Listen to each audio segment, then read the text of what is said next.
ഞങ്ങൾ ദൈവത്തെ സ്തുതിക്കുന്നു. സർവശക്തനായ ദൈവത്തിൻ്റെ സന്നിധിയിൽ നമുക്ക് എല്ലാവർക്കും ഒന്നിച്ചു വരുവാൻ കർത്താവ് സഹായിച്ചല്ലോ.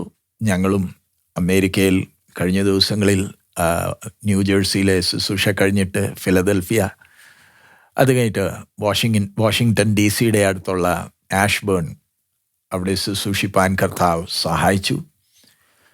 കർത്താവിൻ്റെ വരവ് താമസിച്ചാൽ ഞങ്ങളിന്ന് ഞായറാഴ്ച വൈകുന്നേരം ഞങ്ങൾ ന്യൂയോർക്കിൻ്റെ പ്രദേശത്തിലേക്ക് ഞങ്ങൾ പോകുക. ഈ ഒരാഴ്ച ഞങ്ങൾ അമേരിക്കയിലെ ഒടുവിലത്തെ ആഴ്ചയാണ്. ഈ ഒരാഴ്ച ന്യൂയോർക്കിൽ 2 സ്ഥലത്ത് ക്ലാസ്സസ് ഉണ്ട്. യവനക്കാർക്ക് വേണ്ടിയുള്ള ഒരു സെഷനൂടെ ഉണ്ട്, ഒരു ദിവസമുണ്ട്. നിങ്ങൾ ഈ ശുശ്രൂഷകളെ ഓർത്ത് നിങ്ങൾ പ്രാർത്ഥിക്കുക. കഴിഞ്ഞ ദിവസങ്ങളിൽ വിവിധ സ്ഥലങ്ങളിൽ പോയി വചനം പങ്കിടുവാൻ, വചനത്തിൻ്റെ വിലപ്പെട്ട ഈ വിത്തുകൾ പാകുവാൻ ദൈവം സഹായിച്ചു.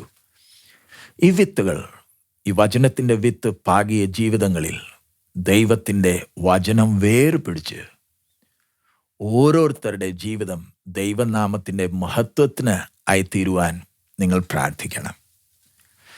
നമുക്ക് ദൈവം ഇങ്ങനെ ഒരവസരം കൂടെ നൽകി തന്നതിനായി ഞാൻ ദൈവത്തെ സ്തുതിക്കുന്നു. ഈ യാത്രയുടെ മധ്യത്തിൽ തടസ്സം കൂടാതെ എല്ലാ ഞായറാഴ്ച നമുക്കൊന്നിച്ചു വരുവാൻ കർത്താവ് സഹായിച്ചല്ലോ.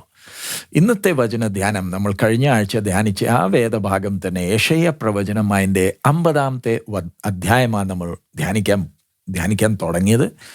കഴിഞ്ഞ ആഴ്ച നമ്മൾ അതിൻ്റെ 1, 2, 3-ാമത്തെ വാക്യം വരെ നമ്മൾ ഇന്നലെ വായിച്ചു, കഴിഞ്ഞ ആഴ്ച വായിച്ചു. സോ ഇന്ന് നമുക്ക് ആ 1 തൊട്ട് പിന്നെയും വായിക്കാം. പക്ഷേ ഇന്ന് നമ്മൾ ധ്യാനിക്കാൻ പോകുന്നത് അതിൻ്റെ 4-ഉം 5-ാമത്തെ വാക്യമായിരിക്കും. പക്ഷേ നമ്മൾ 1 തൊട്ട് നമുക്ക് പിന്നെയും വായിക്കാം. Isaiah chapter 50 verse 1 to 5. ഹല്ലേലൂയ. യഹോവ ഇപ്രകാരം അരുളി ചെയ്യുന്നു: ഞാൻ നിങ്ങളുടെ അമ്മയെ ഉപേക്ഷിച്ചു കളഞ്ഞതിന്റെ ഉപേക്ഷണപത്രം എവിടെ? അല്ല, എന്റെ കടക്കാരിൽ ആർക്കാകുന്നു ഞാൻ നിങ്ങളെ വിറ്റുകളഞ്ഞത്? നിങ്ങളുടെ അകൃത്യങ്ങളാൽ നിങ്ങൾ നിങ്ങളെ തന്നെ വിറ്റുകളഞ്ഞും നിങ്ങളുടെ ലംഘനങ്ങളാൽ നിങ്ങളുടെ അമ്മ ഉപേക്ഷിക്കപ്പെട്ടുമിരിക്കുന്നു. ഞാൻ വന്നപ്പോൾ ആരും ഇല്ലാതിരിപ്പാനും ഞാൻ വിളിച്ചപ്പോൾ ആരും ഉത്തരം പറയാതിരിപ്പാനും സംഗതി എന്ത്? വീണ്ടെടുപ്പാൻ കഴിയാതെ വണ്ണം എൻ്റെ കൈ വാസ്തവമായി കുറുകിയിരിക്കുന്നുവോ? അല്ല, വിടുവിപ്പാൻ എനിക്ക് ശക്തിയില്ലയോ? ഇതാ, എൻ്റെ ശാസന കൊണ്ട് ഞാൻ സമുദ്രത്തെ വറ്റിച്ചു കളയുന്നു, നദികളെ മരുഭൂമികളാക്കുന്നു. വെള്ളമില്ലായ്കയാൽ അവയിലെ മത്സ്യം ദാഹം കൊണ്ട് ചത്തുനാറുന്നു.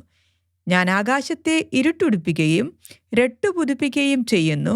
അത്ര മതി. സോ ഇവിടെ നമ്മൾ കഴിഞ്ഞ ആഴ്ച ധ്യാനിച്ച ആ വേദഭാഗം, അതിൽ സർവശക്തനായ ദൈവം തൻ്റെ ജനം യാക്കോബിൻ്റെ ഗൃഹം അല്ലെങ്കിൽ ഇസ്രായേൽ മക്കളോട് ദൈവം സംസാരിക്കുന്ന ആ രീതി നമ്മൾ ധ്യാനിച്ചല്ലോ.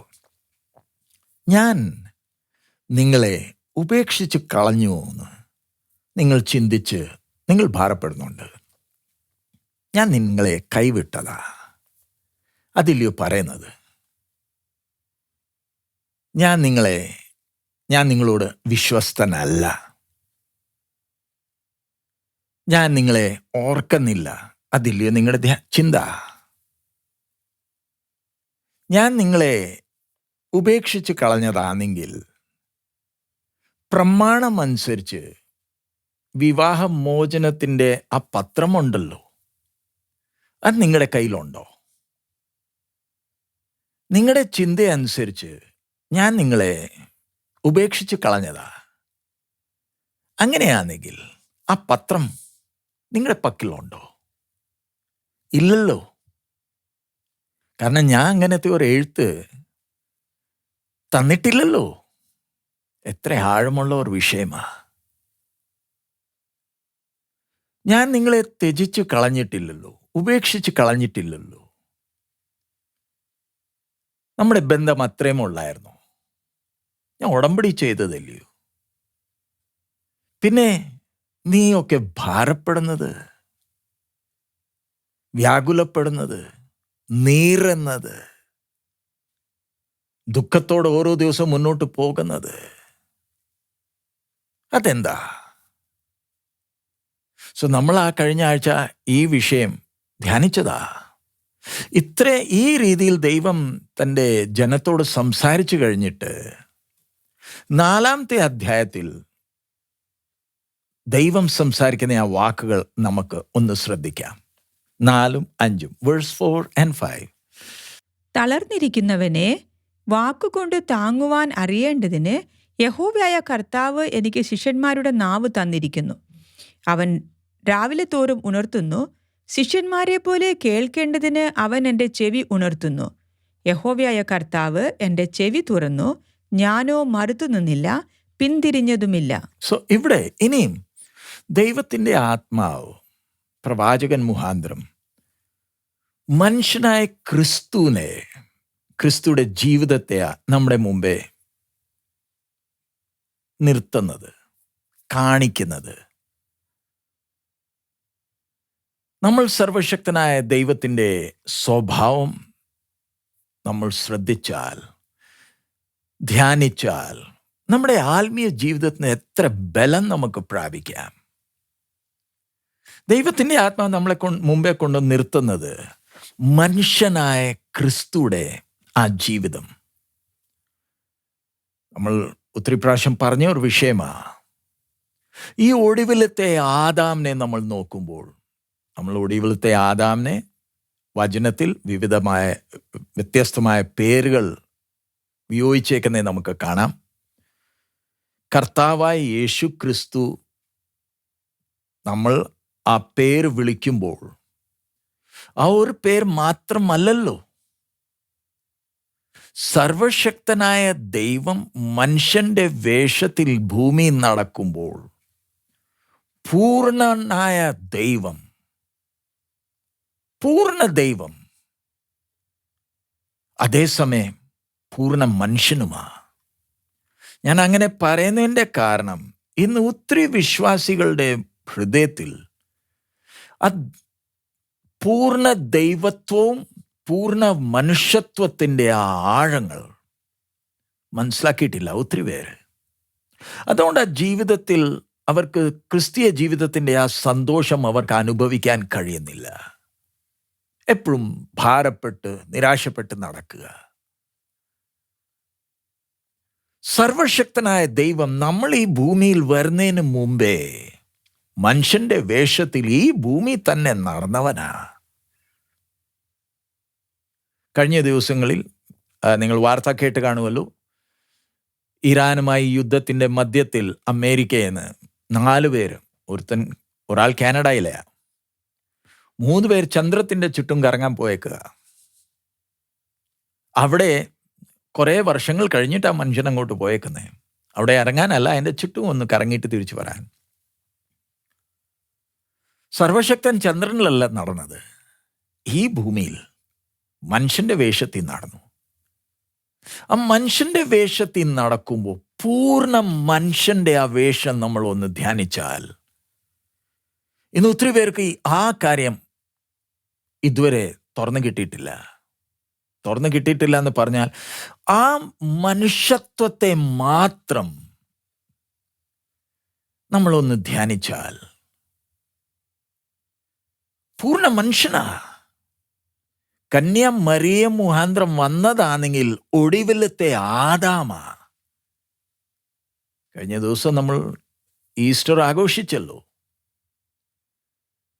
ആ ഒടുവിലത്തെ ആദാമിനെ നമ്മൾ നോക്കിയാൽ, ആദ്യത്തെ ആദാമും ഒടുവിലത്തെ ആദാം തമ്മിൽ നമ്മളൊന്ന് കമ്പയർ ചെയ്താൽ, ആദ്യത്തെ ആദാം ഒരിക്കലും ഒരു ശിശു അല്ലായിരുന്നല്ലോ.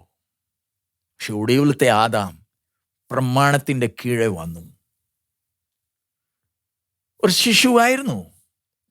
33.5 വർഷം ഈ ഭൂമിയിൽ ജീവിച്ചു, പാപമില്ല. പക്ഷെ ആ ജീവിതം ഒന്ന് ശ്രദ്ധിച്ച്, ദൈവത്വത്തെ ഒന്ന് മാറ്റിവെച്ച് ആ മനുഷ്യത്വത്തെ ഒന്ന് ശ്രദ്ധിച്ചേ. 30 വയസ്സ് വരെ എങ്ങനെയായിരുന്നു, എന്തൊക്കെ ചെയ്തു, ദൈവാത്മാവ് എല്ലാം വിവരിച്ച് തന്നിട്ടില്ല. ജനിച്ച ഉടനെ തന്നെ ഇടയന്മാർ വന്നു, പിന്നെ ജ്ഞാനികൾ വന്നു, പിന്നെ മിസ്രൈമിൽ പോയി, മടങ്ങി നാസറത്തിൽ വന്നു, 12-ാമത്തെ വയസ്സ് 40-ാമത്തെ അതിൻ്റെ മുമ്പേ ഒക്കെ 40-ാമത്തെ ദിവസത്തിൽ ആലയത്തിൽ കൊണ്ടുപോയി സിമിയോനും അന്ന അവരെ കണ്ടു. അവർ ദൈവത്തെ ആരാധിച്ചു. അത് കഴിഞ്ഞിട്ടാണ് മിസ്രൈമിൽ പോയത്. തിരിച്ച് നാസറത്തിൽ വന്നു. 12-ാമത്തെ വയസ്സിൽ യെരുശലേമിൽ ആലയത്തിൽ ഉപദേഷ്ടാക്കന്മാരുടെ മധ്യത്തിലിരുന്ന് ചോദ്യങ്ങൾ ചോദിക്കുന്ന ഉത്തരവും കൊടുക്കുന്ന ആ ഒരു ദൃശ്യം ദൈവാത്മാവ് കാണിച്ചു. അത് കഴിഞ്ഞിട്ട് മടങ്ങി വരുമ്പോൾ മറിയയും യോസേഫും യേശുവിനെ തപ്പി നടക്കുന്നത് ആ ദൃശ്യത്തോടെ ദൈവാത്മാവ് വെളിപ്പെടുത്തി. ബാക്കി ഒന്നും കാണിച്ചിട്ടില്ല, വെളിപ്പെടുത്തിയിട്ടില്ല. ആ സമയം കർത്താവായ യേശു, നമ്മൾ വചനം നോക്കുമ്പോൾ 30 വയസ്സുവരെ തൻ്റെ വീട്ടിൽ അപ്പനമ്മയ്ക്ക് അധീനതനായി പ്രമാണം അനുസരിച്ച് ഒരു ജീവിതം ജീവിക്കുക. പക്ഷെ ആ സമയത്ത് ജീവിതം ജീവിക്കുമ്പോൾ ഇവിടെ നമ്മൾ വായിച്ചത് 4-ാമത്തെ വാക്യം നമുക്ക് ഒന്നുകൂടെ വായിക്കാം. തളർന്നിരിക്കുന്നവനെ വാക്കുകൊണ്ട് താങ്ങുവാൻ അറിയേണ്ടതിന് യഹോവയായ കർത്താവ് എനിക്ക് ശിഷ്യന്മാരുടെ നാവ് തന്നിരിക്കുന്നു. തളർന്നവർക്ക് അവരെ താങ്ങേണ്ടതിന്, വാക്കുകൊണ്ട് താങ്ങുവാൻ, വാക്കുകൾ കൊണ്ട് താങ്ങുവാൻ അറിയേണ്ടതിന് യഹോവയായ കർത്താവ് എനിക്ക് ശിഷ്യന്മാരുടെ നാവ് തന്നിരിക്കുന്നു. ശിഷ്യന്മാരുടെ നാവ് തന്നിരിക്കുന്നു. അതൊന്ന് ചിന്തിച്ചേ. നമുക്ക് 4 സുവിശേഷങ്ങളിൽ നമുക്ക് കർത്താവായ യേശുവിനെ കുറിച്ച് ദൈവത്തിൻ്റെ ആത്മാവ് ഒത്തിരി കാര്യങ്ങൾ വെളിപ്പെടുത്തിയിട്ടുണ്ട്. പക്ഷെ ചില കാര്യങ്ങൾ പ്രവാചകനായ യെശയ്യ മുഖാന്തരം മുമ്പേ തന്നെ ദൈവം അറിയിച്ചിട്ടുണ്ട്. ശിഷ്യന്മാരുടെ നാവ് എനിക്ക് തന്നിട്ടുണ്ടെന്ന് ഇവിടെ പറയുന്നുണ്ട്. അതിൻ്റെ താഴെ അതിൻ്റെ 5-ാമത്തെ വാക്യം, അതിൻ്റെ 4 മുന്നോട്ട് വായിച്ചാട്ടെ. അവൻ രാവിലെ തോറും ഉണർത്തുന്നു, ശിഷ്യന്മാരെ പോലെ കേൾക്കേണ്ടതിന് അവൻ എന്റെ ചെവി ഉണർത്തുന്നു. യഹോവയായ കർത്താവ് എന്റെ ചെവി തുറന്നു, ഞാനോ മറുത്തു നിന്നില്ല, പിന്തിരിഞ്ഞതുമില്ല. സോ ഇവിടെ കുറെ കാര്യങ്ങൾ നമുക്ക് മനസ്സിലാക്കേണ്ടതുണ്ട്. ദൈവാത്മാവ് നമ്മളെ സഹായിക്കുമാറാകട്ടെ. ആദ്യമേ ശിഷ്യന്മാരുടെ ചെവി, ശിഷ്യന്മാരുടെ നാവ്. ശിഷ്യന്മാരെ എന്താ എഴുതിയേക്കുന്നേ?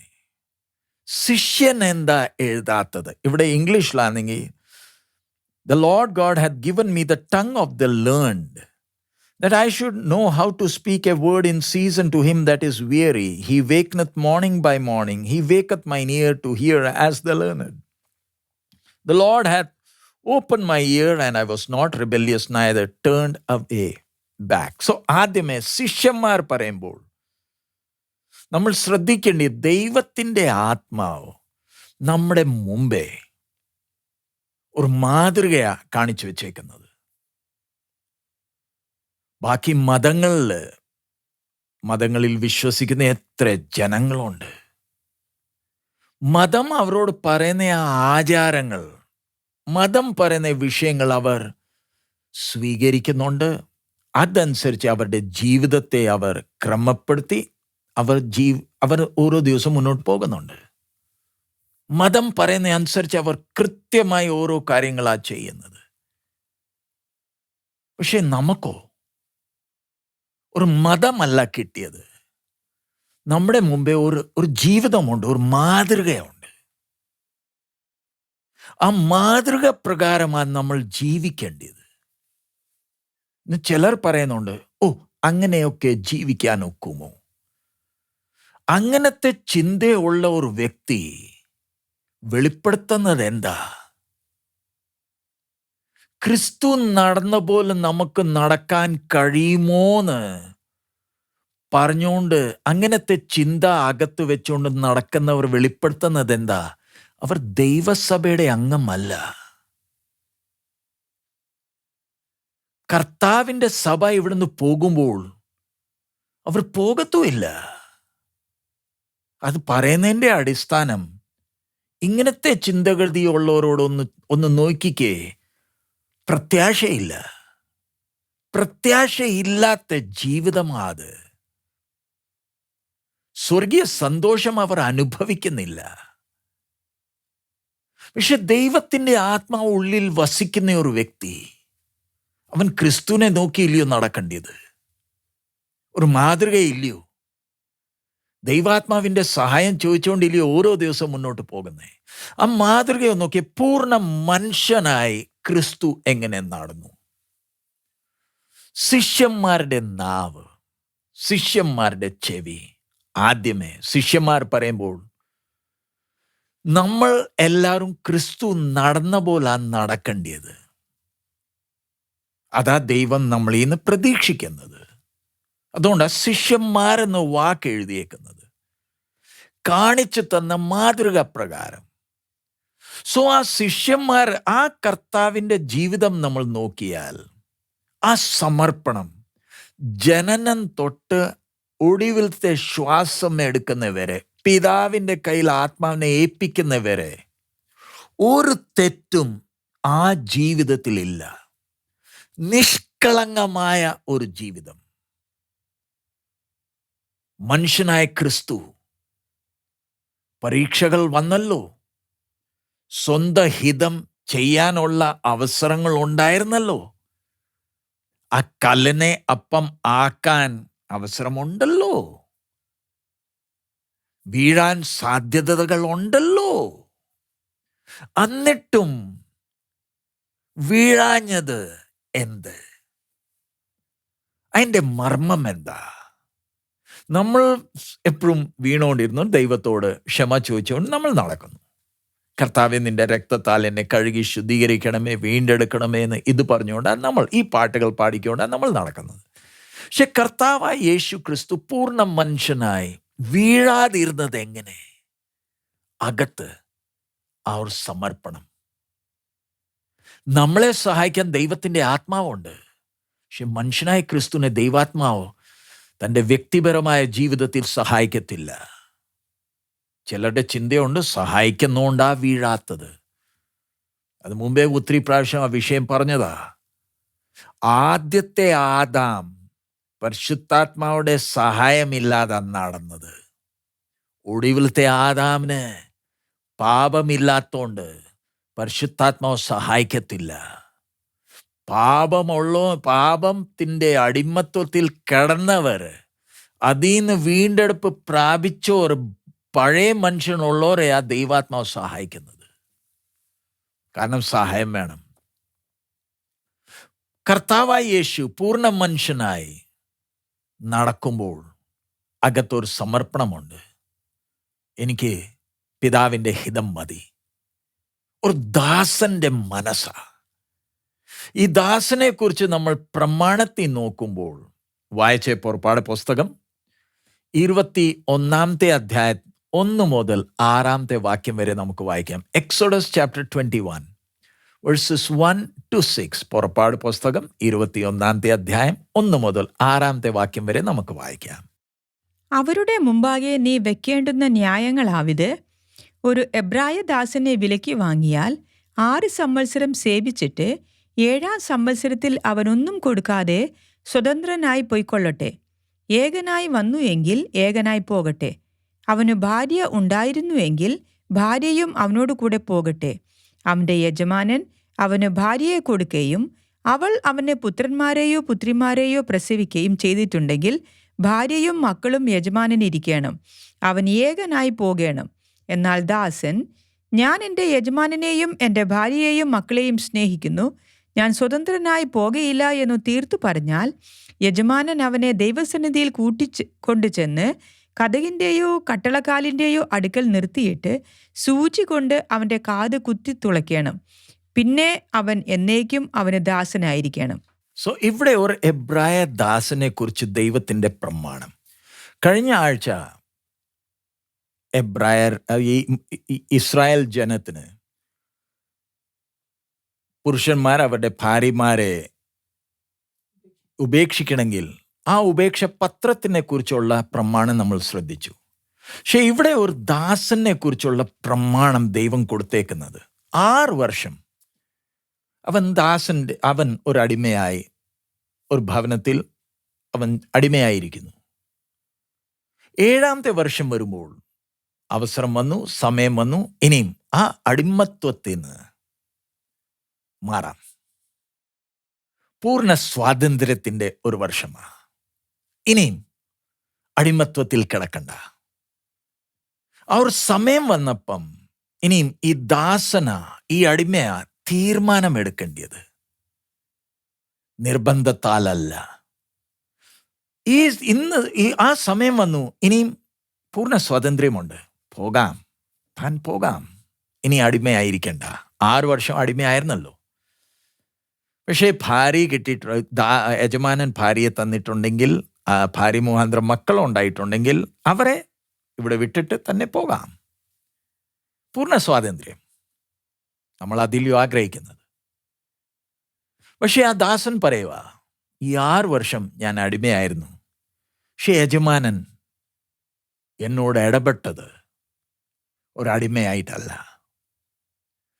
ഞാൻ ആ ബന്ധത്തെ കാണുമ്പോൾ ഞാൻ സ്നേഹം അനുഭവിച്ചിട്ടുണ്ട്, കരുതൽ അനുഭവിച്ചിട്ടുണ്ട്.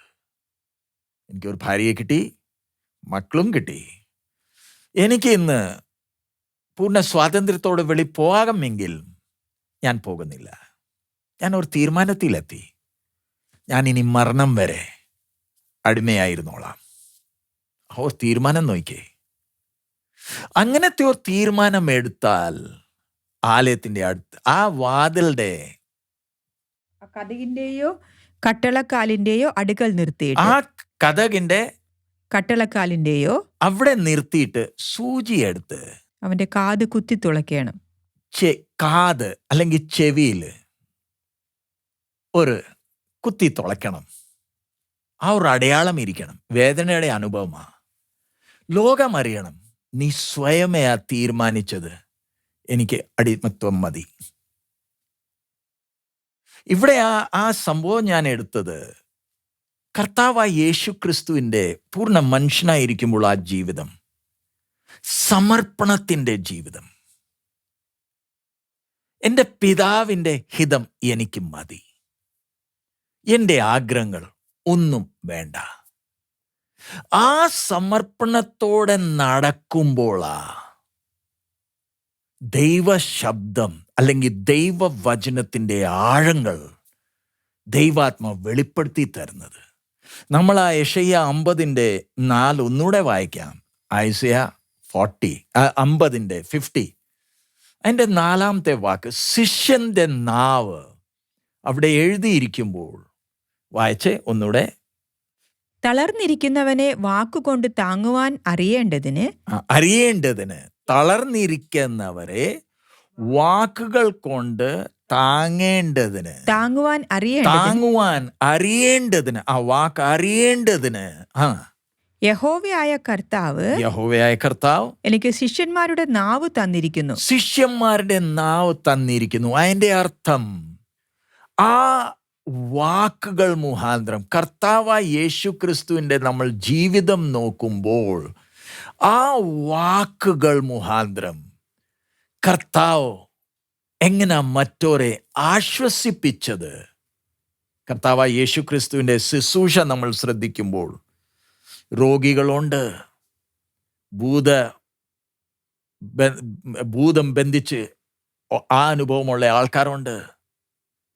അവരുടെ മധ്യത്തിൽ കർത്താവ് അത്ഭുതങ്ങൾ ചെയ്തെങ്കിലും ഇവരുടെ മധ്യത്തിൽ കർത്താവ് ശുശ്രൂഷിക്കുന്ന ആ ശുശ്രൂഷ നമ്മൾ നോക്കിക്കേ. പൂർണ്ണ മനുഷ്യനായി നടക്കുമ്പോൾ ചില അവസരങ്ങളിൽ പൂർണ്ണ ദൈവമായിട്ട് സംസാരിച്ചു, ചില അവസരങ്ങളിൽ പുത്രനായി സംസാരിക്കുന്നുണ്ട്, ചില അവസരങ്ങളിൽ പൂർണ്ണ മനുഷ്യനായി സംസാരിക്കുന്നുണ്ട്. പൂർണ്ണ മനുഷ്യനായി സംസാരിക്കുമ്പോൾ നമുക്ക് ചില വാക്യങ്ങൾ നമുക്ക് വായിക്കാം. ലൂക്കോസിന്റെ സുവിശേഷം 2-ാമത്തെ അധ്യായം അതിൻ്റെ 47-ാമത്തെ അധ്യായം. ലൂക്കോസ് 2:47. Luke chapter 2:47. നമുക്ക് ചില വാക്യങ്ങൾ ഒന്ന് ശ്രദ്ധിക്കാം. ലൂക്കോസ് 2:47 വാക്യം വായിക്കാം. അവന്റെ വാക്ക് കേട്ടവർക്കെല്ലാവർക്കും, അവന്റെ വാക്കുകൾ കേട്ട് എല്ലാവർക്കും അവന്റെ വിവേകത്തിലും ഉത്തരങ്ങളിലും വിസ്മയം തോന്നി. ഒന്നുകൂടെ വായിച്ചേ. അവന്റെ വാക്കു കേട്ടവർക്കെല്ലാവർക്കും അവന്റെ വിവേകത്തിനും ഉത്തരങ്ങളിലും വിസ്മയം തോന്നി. വിസ്മയം തോന്നാറ് ആ വാക്കുകൾ ഒരു തച്ചനാ. വചനത്തിന്റെ വലിയ റബിമാരുണ്ട്, പുരോഹിതന്മാരുണ്ട്. ഈ തച്ചന്റെ വാക്കുകളിൽ അവിടെ എഴുതിയിരിക്കുന്ന വാക്കെന്താ? വിവേകത്തിലും ഉത്തരങ്ങളിൽ രണ്ട് കാര്യം. വിവേകത്തിലും ഉത്തരങ്ങളിലും അവർക്ക് വിസ്മയം തോന്നാറ് വാക്കുകളാ. നമ്മളും സംസാരിക്കാറുണ്ടല്ലോ, നമ്മളും വചനം വായിക്കുന്നവരാണല്ലോ. എത്ര വചനം നമുക്കറിയാം,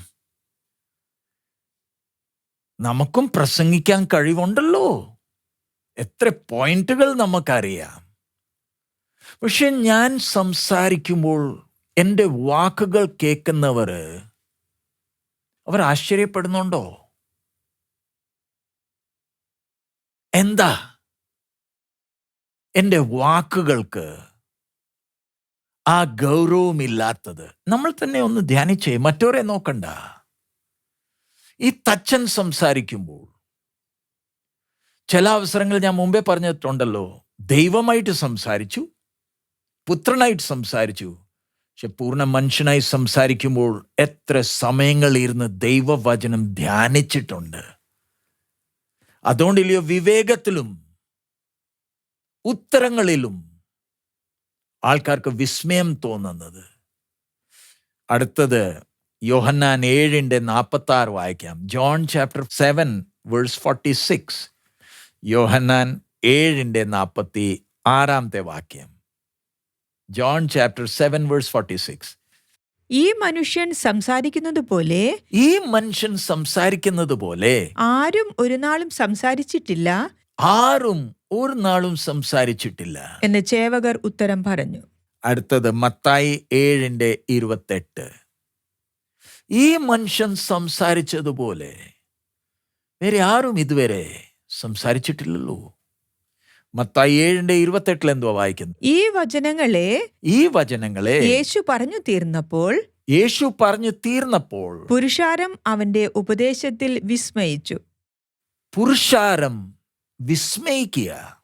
അടുത്തത് മത്തായി 13:54. Matthew chapter 13 verse 54. മത്തായി 13:54. അവർ വിസ്മയിച്ചു. ഇവന് ഈ ജ്ഞാനവും വീര്യപ്രവൃത്തികളും എവിടെ നിന്ന്? അതിന്റെ മർമ്മം എന്താ? ശിഷ്യന്മാരുടെ നാവ്. യെശയ്യാവ് 50 നമ്മൾ വായിക്കുന്നുണ്ടല്ലോ.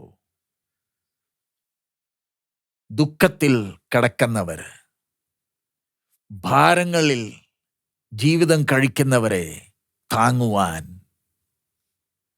ആ നാവ്.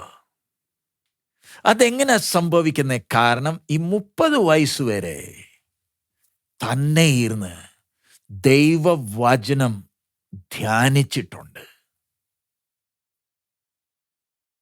അതുകൊണ്ടില്ലയോ സംസാരിക്കുമ്പോൾ അജ്ഞാനമുണ്ട്. ഞാൻ മനുഷ്യനായ ക്രിസ്തുവിനെ കുറിച്ചാ പറയുന്നേ, ദൈവമായ ക്രിസ്തുവിനെ കുറിച്ചല്ല.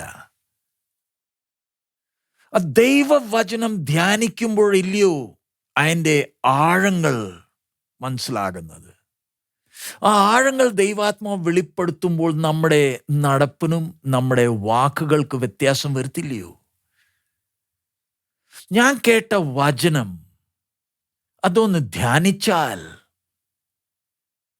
എൻ്റെ സംസാരത്തിൽ എത്ര വ്യത്യാസം വരും. ഞാൻ എത്ര പേർക്ക് ആശ്വാസമായി തീരേണ്ടതാ. ശിഷ്യന്മാരുടെ നാവ്. നമ്മൾ ഒന്നുകൂടെ ആ 4ാമത്തെ വാക്യം വായിച്ചേ. യെശയ്യാ 50:4. തളർന്നിരിക്കുന്നവരെ. ജസ്റ്റ് ഒരു വിഷയം. ഞങ്ങളും കർത്താവിൻ്റെ വേലയിലായിരിക്കുന്നു. എത്ര പേര് ഞങ്ങളുടെ അടുത്ത് വന്ന് അവരുടെ പ്രയാസങ്ങളും ദുഃഖവും ഭാരങ്ങൾ ഞങ്ങളോട് പങ്കിടുമ്പോൾ ഞങ്ങൾ അവർക്ക് ആശ്വാസം കൊടുക്കേണ്ടതാ, താങ്ങേണ്ടതാ. ചില അവസരങ്ങളിൽ പറയേണ്ടാത്ത കാര്യങ്ങൾ, വേദനിപ്പിക്കുന്ന കാര്യങ്ങൾ ഞങ്ങൾ പറഞ്ഞു പോകും. ദൈവസന്നിധിയിൽ പിന്നെ ഇരുന്ന് ഞങ്ങളെ തന്നെ ശോധന ചെയ്യും. കർത്താവേ, ഞാൻ അങ്ങനെ പറയണ്ടായിരുന്നല്ലോ.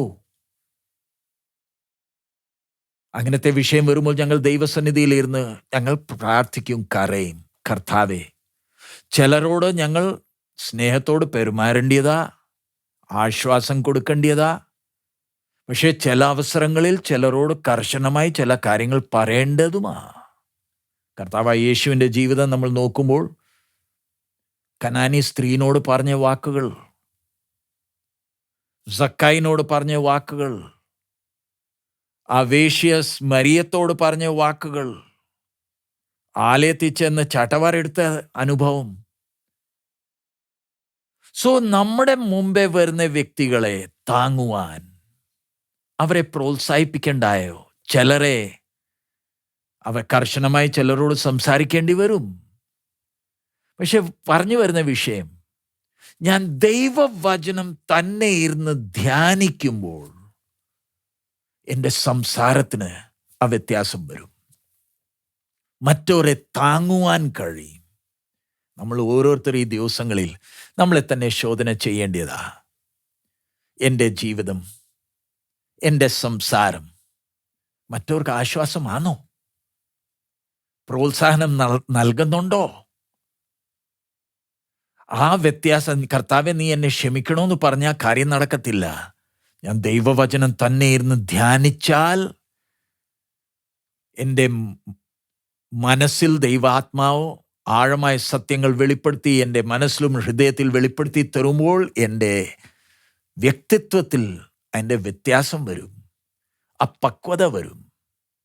ആ 4-ാമത്തെ വാക്യം പിന്നെ താഴെ വായിച്ചേ. തളർന്നിരിക്കുന്നവനെ വാക്കുകൊണ്ട് താങ്ങുവാൻ അറിയേണ്ടതിന് യഹോവയായ കർത്താവ് എനിക്ക് ശിഷ്യന്മാരുടെ നാവ് തന്നിരിക്കുന്നു. അത് മാത്രമല്ല, അവൻ രാവിലെ തോറും ഉണർത്തുന്നു. അവൻ രാവിലെ തോറും ഉണർത്തുന്നു പറഞ്ഞാൽ ഒരു ദാസനായി ജീവിക്കുന്നുണ്ട്, ദൈവഹിതം മതിയെന്ന് പറഞ്ഞുകൊണ്ട് ജീവിക്കുന്നുണ്ട്. രാവിലെ സമയങ്ങളിൽ, ഇംഗ്ലീഷിലാണെങ്കിൽ ഹി വേക്കത്ത് മോർണിംഗ് ബൈ മോർണിംഗ്, രാവിലെ തോറും എന്നെ ഉണർപ്പിച്ച് എന്നോട് എന്തോ ചെയ്യുന്നുണ്ട്, സംസാരിക്കുന്നുണ്ട്. ഞാൻ രാവിലെ എഴുന്നേറ്റ് വേദോസ്തം വായിക്കുന്നുണ്ടല്ലോ, പക്ഷെ ദൈവശബ്ദം കേൾക്കുന്നുണ്ടോ? ഞാൻ വേദോസ്തം വായിച്ചിട്ട് മടക്കി വെച്ച് ഞാൻ പ്രാർത്ഥിച്ചു. ദൈവശബ്ദം കേട്ടോ? എല്ലാ ദിവസവും രാവിലെ ഞാൻ ദൈവശബ്ദം കേൾക്കണമെങ്കിൽ ദൈവം എൻ്റെ മനസ്സ് ശ്രദ്ധിക്കുന്നുണ്ട്.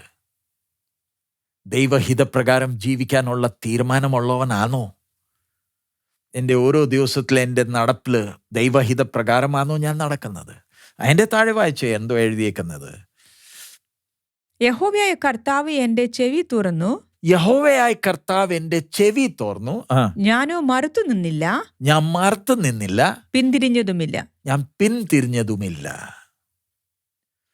യഹോവയായ കർത്താവ് എൻ്റെ ചെവിയെ തുറന്നു. അതിൻ്റെ അർത്ഥം ദൈവശബ്ദം കേൾക്കാൻ ദൈവത്തിൻ്റെ ആത്മാവിലെയോ ഈ ചെവി തുറക്കേണ്ടത്. ഇസ്രായേൽ മക്കളെ നമ്മൾ നോക്കിയ യെശയ്യാ 48:8 വായിച്ചേ. യെശയ്യാ 48, ഐസയ 48:8. 48:8. നീ കേൾക്കുകയോ അറിയുകയോ നിന്റെ ചെവി അന്ന് തുറക്കപ്പെടുകയോ ചെയ്തിട്ടില്ല. നിന്റെ ചെവി തുറക്കപ്പെട്ടിട്ടില്ല. ഇസ്രായേൽ ജനത്തിനെ കുറിച്ചാ. നിന്റെ ചെവി തുറന്നിട്ടില്ല. എൻ്റെ ചെവി ദൈവമാ തുറക്കേണ്ടത്. വായിച്ചേ സങ്കീർത്തനം 40:6-8 വരെ. സാംസ് 40:6-8. സങ്കീർത്തനം 40 അതിന്റെ 6-8 വരെ. ഹനനയാഗവും ഭോജനയാഗവും നീ ഇച്ഛിച്ചില്ല. നീ ചെവികളെ എനിക്ക് തുളച്ചിരിക്കുന്നു. നീ ചെവികളെ എനിക്ക് തുളച്ചിരിക്കുന്നു. ഹോമയാഗവും പാപയാഗവും നീ ചോദിച്ചില്ല. ചെവി തുളച്ചിരിക്കുന്നു എന്ന് പറഞ്ഞാൽ ദൈവശബ്ദം കേൾക്കാൻ ചെവിയെ ദൈവം തുറന്നു. ഞാൻ ദൈവത്തിൻ്റെ ദാസനായി ദൈവത്തിൻ്റെ ഹിതപ്രകാരം ജീവിപ്പാൻ ഞാൻ തീരുമാനിച്ചാൽ, അതനുസരിച്ച് ഞാൻ നടന്നാൽ അവൻ്റെ വചനം ധ്യാനിക്കുവാൻ കഴിയും. അവൻ എൻ്റെ ചെവിയെ തുറക്കും, അവൻ്റെ ശബ്ദം കേൾക്കുവാൻ. അല്ലെങ്കിൽ ഞാൻ പ്രസംഗങ്ങൾ കേൾക്കും, പക്ഷെ ദൈവശബ്ദം എനിക്ക് കേൾക്കാൻ കഴിയത്തില്ല. വായിച്ചേ യോഹന്നാൻ 5:19, 5-ാമത്തെ അധ്യായം അതിൻ്റെ 19-ാമത്തെ വാക്യം. John chapter 5:19. ആകയാൽ യേശു അവരോട് ഉത്തരം പറഞ്ഞത്, ആമേൻ ആമേൻ ഞാൻ നിങ്ങളോട് പറയുന്നു, പിതാവ് ചെയ്തു കാണുന്നത് അല്ലാതെ പുത്രന് സ്വതേ ഒന്നും ചെയ്യുവാൻ കഴിയുകയില്ല. പുത്രന് സ്വയം ഒന്നും ചെയ്യുവാൻ കഴിയുകയില്ല.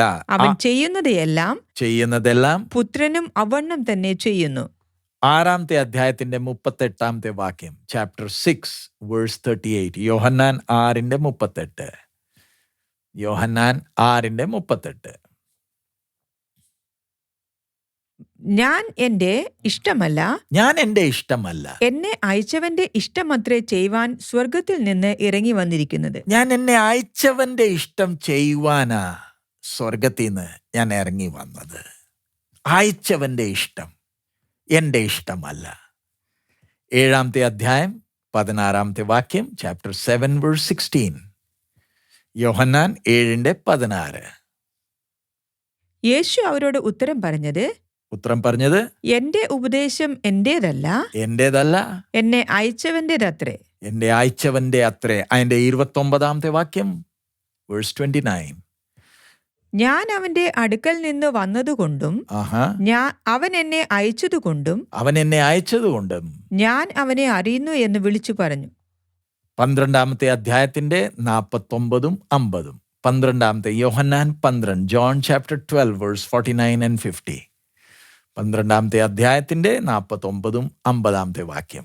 എന്നെ അയച്ച പിതാവ് തന്നെ ഞാൻ ഇന്നത് പറയണമെന്നും ഇന്നത് സംസാരിക്കണമെന്നും കൽപ്പന തന്നിരിക്കുന്നു. അവന്റെ കൽപ്പന നിത്യജീവൻ എന്ന് ഞാൻ അറിയുന്നു. ആകയാൽ ഞാൻ സംസാരിക്കുന്നത് പിതാവ് എന്നോട് അരുളി ചെയ്തതുപോലെ തന്നെ സംസാരിക്കുന്നു. സോ ഇവിടെ നമ്മളിപ്പം പ്രാർത്ഥിക്കാൻ പോകുന്നു. നമ്മുടെ മുമ്പേ ഒരു മാതൃക.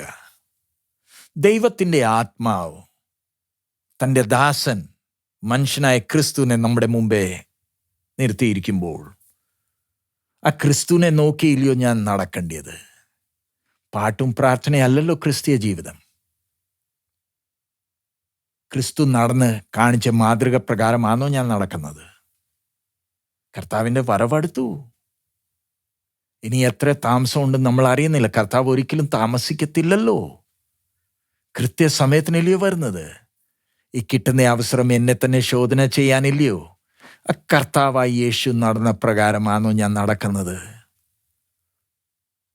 തന്നെ ഇരുന്ന് ബന്ധപ്പെട്ട് ദൈവവചനത്തെ ധ്യാനിച്ചു ആൾക്കാർക്ക് ആശ്വാസം നൽകിയോ? ഞാനും ആ വചനം തന്നെ ഇല്ലയോ ധ്യാനിക്കുന്നത്? കർത്താവായ യേശു, മനുഷ്യനായ കർത്താവായ യേശു വായിച്ച ആ വചനം തന്നെ ഇല്ലയോ ഞാൻ വായിക്കുന്നത്? വേറെ ഒന്നും അല്ലല്ലോ. ആ പ്രവചന വാക്കുകളില്ലയോ ഞാനും ഇന്ന് ധ്യാനിക്കുന്നത്? പക്ഷെ എൻ്റെ സംസാരം മറ്റവർക്ക് ആശ്വാസമാണോ? എൻ്റെ നടപ്പ്, എൻ്റെ പ്രവൃത്തി ദാസനാണോ? ഇവിടെ കർത്താവായ യേശു പറഞ്ഞേ, ഞാൻ പിന്മാറിയില്ല. ഇംഗ്ലീഷിലാണെങ്കിൽ I was not rebellious neither turned away back. പിതാവിൻ്റെ ഹിതത്തോട് ഞാൻ മത്സരിച്ചില്ല. പിതാവിൻ്റെ ഹിതം ഏതായിക്കോട്ടെ അതിനെ എനിക്ക് സമർപ്പണമുണ്ടായിരുന്നു. നമ്മുടെ കണ്ണുകൾ അടയ്ക്കാം. നമ്മുടെ ജീവിതം ഒന്ന് ശോധന ചെയ്യാം. ഇന്ന് ആത്മീയ ഗോളത്തിൽ നമ്മൾ ഒത്തിരി പേരെ കാണുന്നുണ്ട്. പ്രാസംഗ്യന്മാരുണ്ട്. നല്ല വാക്കുകൾ ഉപയോഗിച്ച് നല്ലപോലെ പ്രസംഗിക്കാൻ, വിഷയം ആൾക്കാരുടെ മുമ്പേ വയ്ക്കുവാൻ കഴിവുള്ളവർ എത്ര പേരുണ്ട്. ചിലർ അപ്പോസ്തലന്മാരാ, ചിലർ പാസ്റ്റർമാരാ, ചിലർ പറയുന്നത് ഞങ്ങൾ പ്രവാചകന്മാരാ. വാക്ക് സാമർഥ്യമുണ്ട്. പക്ഷെ ദൈവാത്മാവാണോ അവർ മുഖാന്തരം സംസാരിക്കുന്നത്? ഈ വചനം ധ്യാനിക്കുമ്പോൾ ഞാൻ ചിലപ്പം കർത്താവിൻ്റെ വേലയിലായിരിക്കുന്ന കർത്താവിൻ്റെ ദാസനായിരിക്കാം. ഈ വചനം കേൾക്കുന്ന ചിലർ കർത്താവിൻ്റെ ദാസന്മാർ, ദാസിമാരായിരിക്കാം. ഞാൻ മറ്റവരോട് പങ്കിടുന്നത് എൻ്റെ ജ്ഞാനത്തിൻ്റെ വാക്കുകളാണോ അതോ ദൈവവചനമാണോ? ഞാൻ മറ്റവരോട് വാക്കുകൾ സംസാരിക്കുമ്പോൾ അവർക്ക് ആശ്വാസം കിട്ടുന്നുണ്ടോ? ഹല്ലേലൂയ. ഞാൻ ദൈവസന്നിധിയിൽ ഇരുന്ന് എത്ര വചനം ധ്യാനിക്കേണ്ടതാ. പിന്നെയും പിന്നെയും പറയുന്ന ഒരു വിഷയം, നമ്മുടെ കർത്താവ്, നമ്മുടെ മണവാളൻ വരാറായി. ആ ക്രിസ്തുവിന്റെ തികവോളം ഞാൻ വന്നോ? എത്തിയോ? എത്ര നാളുകളായി? എൻ്റെ നടപ്പെങ്ങനെ? എൻ്റെ ചിന്ത? ആ ചെവിയിൽ ആ പാടുണ്ടോ? ആ കേഴ്ത്തയുണ്ടോ? ഞാൻ ദാസനാണോ അതോ ഞാൻ വിശ്വാസിയാണോ? ഞാൻ ക്രിസ്തുവിൽ വിശ്വസിക്കുന്നു, പക്ഷെ ചോദ്യം, ഞാൻ അവൻ്റെ ദാസനാണോ? കർത്താവിൻ്റെ കൽപ്പനകൾ അനുസരിച്ചാണോ ഞാൻ നടക്കുന്നത്? ദൈവവചനം നമുക്ക് ആർക്കും ശിക്ഷാവിധിക്ക് കാരണമാകല്ലേ. ഈ വചനം നമ്മൾക്ക് അനുഗ്രഹത്തിൻ്റെ കാരണമാകേണ്ടതാ. നമ്മളെ തന്നെ സമർപ്പിച്ചുകൊണ്ട് നമുക്ക് പ്രാർത്ഥിക്കാം. കർത്താവെ, ഞങ്ങൾ നിന്നെ സ്തുതിക്കുന്നു. നിന്റെ വചനത്താൽ നീ ഞങ്ങൾ ഓരോരുത്തരോടും സംസാരിക്കുന്നതിനായി സ്തോത്രം. സ്തോത്രം കർത്താവെ. നിന്റെ ശബ്ദം ഞങ്ങൾ കേൾക്കുമ്പോൾ ഞങ്ങളെ തന്നെ ശോധന ചെയ്യുവാൻ, നിന്റെ വരവിനു വേണ്ടി ഞങ്ങളെ തന്നെ ഒരുക്കുവാൻ ഞങ്ങളെ നീ സഹായിക്കണമേ കർത്താവേ. ഹല്ലേലൂയ. ഞങ്ങളെ തന്നെ സമർപ്പിക്കുന്നു പിതാവേ, സമർപ്പിക്കുന്നു പിതാവേ. ഈ വചനം ഞങ്ങൾക്ക് ആർക്കും ന്യായവിധിക്ക് കാരണമാകല്ലേ പിതാവേ. Hallelujah, hallelujah. നിന്റെ വരവിനു വേണ്ടി ഞങ്ങളെ ഒരുക്കണമേ കർത്താവെ. കഴിഞ്ഞ ദിവസങ്ങളിൽ അമേരിക്കയിലെ ഫിലദൽഫിയയുടെ പ്രദേശങ്ങളിലും ആഷ്ബന്റെ പ്രദേശത്ത് ശുശ്രൂഷിപ്പാൻ നീ സഹായിച്ചതിനായി സ്തോത്രം. നിന്റെ വചനം എടുത്ത് ശുശ്രൂഷിപ്പാൻ നീ ഞങ്ങളെ സഹായിച്ചതിനായി സ്തോത്രം. വചനത്തിന്റെ വിത്ത് ഓരോരുത്തരുടെ ജീവിതത്തിൽ വേർപിടിക്കുവാൻ നീ സഹായിക്കണമേ. ഈ ഒടുവിലത്തെ ആഴ്ച ഞങ്ങൾ ന്യൂയോർക്കിന്റെ പ്രദേശത്തിൽ ശുശ്രൂഷിക്കുമ്പോൾ കർത്താവെ, നിന്റെ ആത്മാവ് പ്രവർത്തിക്കണമേ. ഓരോരുത്തരുടെ ജീവിതത്തിൽ നിന്റെ വചനം ക്രിയ ചെയ്യണമേ. നീ തന്ന ഈ അവസരത്തിനായി സ്തോത്രം. മാനം മഹത്വം നിനക്കായി അർപ്പിക്കുന്നു, യേശുവിൻ നാമത്തിൽ തന്നെ. ആമേൻ. നമ്മുടെ പിതാവായ ദൈവത്തിന്റെ സ്നേഹം, പുത്രന്റെ കൃപയും പരിശുദ്ധാത്മാവിന്റെ കൂട്ടായ്മ നമ്മൾ ഓരോരുത്തരുടെ കൂടെ നമ്മുടെ കർത്താവിന്റെ വരവ് വരെ ഉണ്ടായിരിക്കുമാറാകട്ടെ. ആമേൻ. ദൈവം നമ്മളെ ഓരോരുത്തരെയും അനുഗ്രഹിക്കുമാറാകട്ടെ. നമ്മുടെ കർത്താവ് വേഗം വരാറായി. ഞങ്ങളെ ഓർത്ത് പ്രാർത്ഥിക്കുക. നമ്മുടെ കർത്താവ് വേഗം വരാറായി. നമുക്ക് ധൈര്യത്തോട്, നമ്മുടെ പ്രത്യാശയോട് നമ്മുടെ ഓട്ടം തികയ്ക്കാം. മാറാനാഥ.